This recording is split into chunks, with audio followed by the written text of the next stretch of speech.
Nah, ketika kita bicara governance gitu, kita perlu memahami dulu posisinya PT Pendanaan Efek Indonesia atau yang nama generiknya adalah Lembaga Pendanaan Efek ini di struktur pasar modal Indonesia itu seperti apa.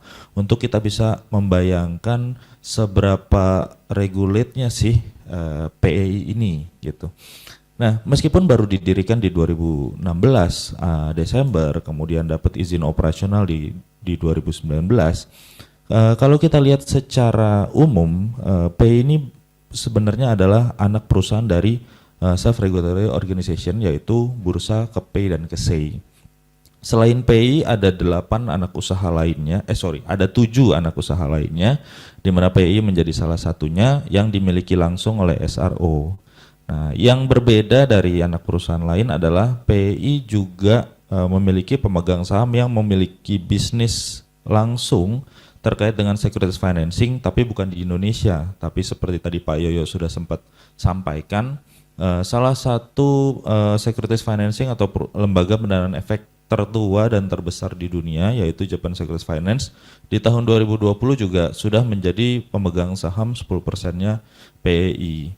Artinya bukan cuma peraturan-peraturan atau ketentuan-ketentuan yang ada di Indonesia saja yang harus diadopsi oleh PEI, tapi PEI juga mau nggak mau belajar dan harus mengadopsi banyak hal dari pasar modal Jepang, dalam hal ini melalui pemegang saham JSF. Jadi selain diatur dengan sangat rigid, highly regulated gitu, kami juga punya panutan JSF untuk bukan perbaikan ya, untuk penyempurnaan dari proses yang ada di PEI, yaitu di sisi governance-nya. Nah, ketika kita bicara tadi highly regulated gitu, sebenarnya se-complicated apa sih gitu. Tadi Kang Raki senior saya di kampus juga sempat menyebutkan gitu bahwa pasar modal ini salah satu industri yang sangat highly regulated gitu. Peraturannya sangat update, sangat rigid, kadang detail sekali gitu. Kemudian update-nya mungkin bisa setahun atau 2 tahun sekali, selalu ada pengkinian peraturan mengikuti perkembangan pasar gitu.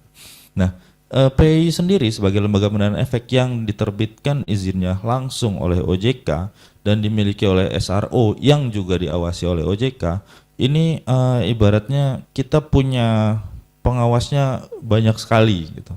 Nah, jadi bukan hanya OJK dan SRO saja gitu, tapi secara perusahaan perseroan terbatas di Indonesia, kami juga punya berbagai pelaporan, berbagai rapat, berbagai penyusunan misalnya rencana kerja dan anggaran tahunan dan lain-lain yang memang harus dilakukan dan harus comply sesuai dengan aturan yang berlaku.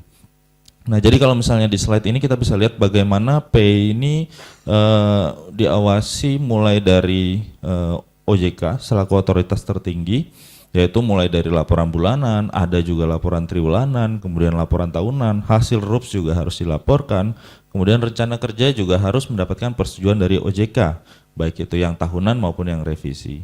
Kemudian ada laporan-laporan lain, ada laporan gearing ratio. Mungkin kalau teman-teman yang di sektor perbankan sudah sangat mengenal istilah gearing ratio. Seberapa besar sih perusahaan boleh berhutang?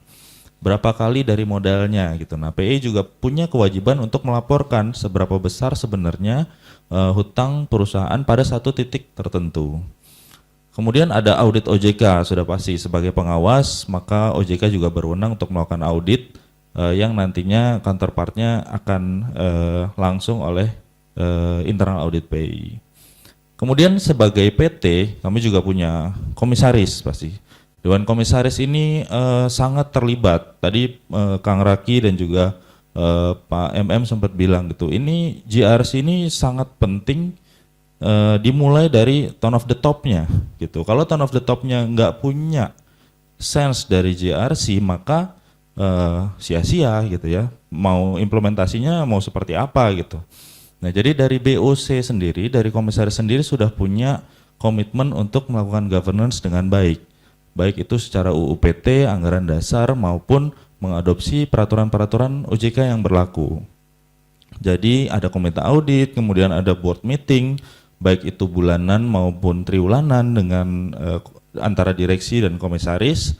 Ini yang dilakukan secara rutin dan harus dilaporkan ke OJK. Kemudian kita bicara third line, ada audit tahunan itu yang dilakukan oleh kantor akuntan publik ataupun internal audit yang dilakukan oleh satuan pemeriksaan internal di internal PEI yang juga dilakukan secara reguler dan dilaporkan ke OJK. Selain itu kami juga punya komite audit gitu. Jadi PEI ini juga ada beberapa komite, nanti di slide selanjutnya saya akan coba jelaskan beberapa komite yang ada. Salah satunya adalah organ pendukung Dewan Komisaris yaitu komite audit, yang salah satunya terdiri dari anggota Dewan Komisaris itu sendiri. Jadi ada rapat rutin 3 bulanan, kemudian ada rapat juga dengan Dewan Komisaris yang dilakukan tujuannya untuk memastikan governance di PEI ini berjalan dengan baik. Nah, ketika kita bicara struktur organisasi, tadi saya sempat sebutkan ada komisaris, dewan komisaris, direksi, komite-komite gitu. Pada intinya sebenarnya komite ini dibentuk tujuannya untuk mendukung tugas dan fungsi dari pelaksanaan governance oleh top management. Jadi kalau komite audit tadi adalah organ dari Dewan Komisaris, maka Board of Direction ini punya 2 komite yang mendukung pengambilan keputusan ataupun implementasi dari governance-nya, yaitu Komite Manajemen Risiko dan Pengembangan Bisnis serta Komite Aset dan Liabilities. Jadi sesuai dengan nature bisnis dari Pendanaan Efek Indonesia, di mana kita melakukan pendanaan dan pembiayaan kepada partisipan PEI, maka konsep manajemen risiko dan juga ketersediaan dana itu merupakan hal yang paling penting, paling krusial. Jadi buat apa kita menjadi Pendanaan Efek Indonesia tapi nggak bisa memanage aset atau dana yang bisa dipinjamkan gitu. Jadi sebagai bahan bakar utamanya PEI, ketersediaan dana itu merupakan penting. Tapi bukan berarti semuanya boleh kita kasih dana kan gitu. Makanya manajemen risiko sebagai rem dari konsep GRC dari PEI ini juga punya peranan yang penting. Siapa yang berhak atau layak untuk mendapatkan pendanaan dari PEI. Itulah kenapa ada Komite Manajemen Risiko dan Komite Aset dan Liabilities. Lebih detailnya di sini tadi saya sudah sempat sebutkan atau jelaskan sedikit gitu. Intinya komite ini dibentuk secara resmi dan formal gitu. Jadi kami juga harus laporkan ke pemegang saham siapa-siapa saja anggota dari komite ini, apakah ada direksi, apakah ada orang dari luar yang expert di satu bidang tertentu atau bahkan dari SRO sendiri gitu. Jadi memang keterlibatan banyak pihak, keterlibatan banyak expert di dalam komite ini merupakan satu hal yang mutlak diperlukan supaya pengetahuan ataupun informasi yang ada di komite ini semakin kaya, jadi bisa mendukung pengambilan keputusan dari Dewan Direksi maupun Dewan Komisaris. Nah, selain itu PEI nggak bisa berdiri sendiri pastinya. Dalam melaksanakan governance ini banyak sekali informasi seperti yang kita tahu gitu ya. Saat ini kan informasi ini merupakan hal yang sangat krusial gitu kan. Ada beberapa, apalagi di pasar modal gitu, informasi-informasi tentang market, informasi tentang tentang emiten, informasi tentang pergerakan harga, isu-isu makro dan lain-lain itu menjadi hal yang bisa sangat sensitif bagi market. Begitu juga dengan PEI. Jadi pertukaran data ataupun informasi itu adalah hal yang harus PEI lakukan untuk mendapatkan informasi sebanyak-banyaknya. Nah, salah satunya adalah dengan tamu dari When Fedamid Praxis yang sebelumnya ya Pak MM gitu ya, dengan Pevindo Biro Kredit. Kenapa? Karena memang PEI punya kepentingan untuk mendapatkan kredit skor dari calon yang akan diberikan dana oleh PEI. Nah, jadi kerjasama dengan PBK ini sudah kami lakukan sejak awal, bahkan sebelum beroperasional kami sudah menginisiasi kerjasama. Dan setelah di tahun 2020 ada peraturan tentang SLIK, yaitu dulu BI Checking namanya gitu ya, kemudian diubah menjadi SLIK OJK, maka PEI juga punya kepentingan baik untuk memberikan data tentang kreditur di PEI maupun untuk mendapatkan data dari calon kreditur PEI.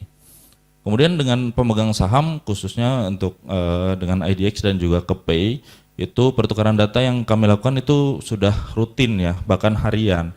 Data transaksi bursa harian, data MKBD, data yang transaksi clearing di KPI dan lain-lain itu adalah hal yang kami sudah pertukarkan dan semuanya sudah di MOU-kan untuk mendukung pelaksanaan proses atau quality management system di PEI.